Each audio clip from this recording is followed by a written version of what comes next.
Welcome back to Breakfast Television. With so much going on over the holidays, kids can be vulnerable to illness, but often the family doctor's office is closed. So where to take your sick child? Pediatrician Dr. Sarah Hall is here now with some advice. Good morning to you, Dr. Hall. Good morning. Thank you for being here.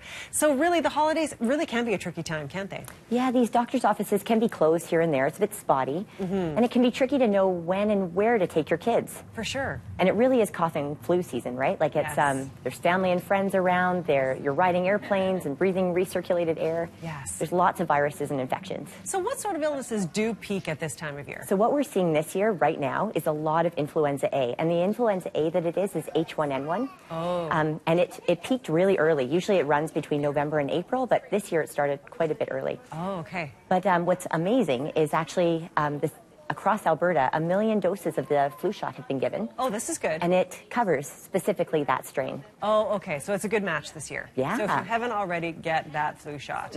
Okay, terrific. All right. So I guess the question is then, you have this sick child. Where do you want to take them, and how do you know where to go? So if they're really sick, if you're worried that your child is acutely unwell, you just go to the emerge. If you need to get an ambulance to go there, you just do it. If your spidey sense goes off that you're scared, go. Right. If they're well enough that they can wait, going to your family doctor is ideal. Having a medical home for you and your family is the best. Okay. And if you don't happen to have a family doctor, that's a great New Year's resolution. Right, yes.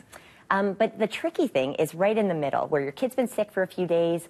What do you do and when do you go? Yes. So there's a few resources out there for you. Okay. There's HealthLink, dial 811, and you have 24/7 access to a registered nurse to ask questions.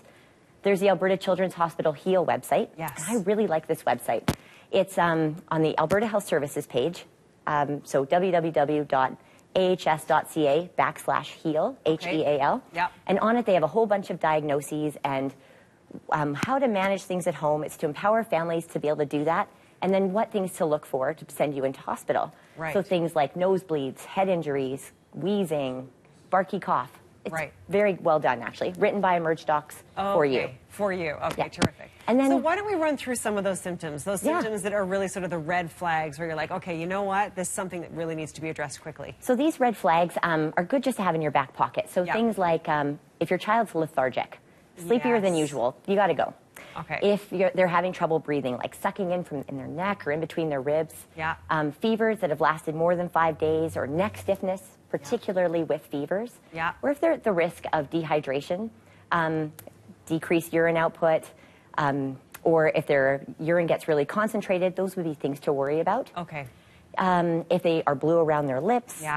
And then another one is if they're starting to get better after a virus and then abruptly get unwell again, they've got to be seen. They have to be seen. That happened to us in our house. And it was one of those things where just exactly as you described, they were a little bit sick, then they got better, then they got really sick, and then it was the lethargy. That was what really set me off when I was like, okay, I need to take them to the hospital. Yeah, so just keeping that idea, like just keeping that your mind open to watch for that is a good idea. Is a good idea. And what are your thoughts on trusting that spidey sense that you might have? That you know your child best, don't you? So at the Children's, we often say, if you're worried, we're worried.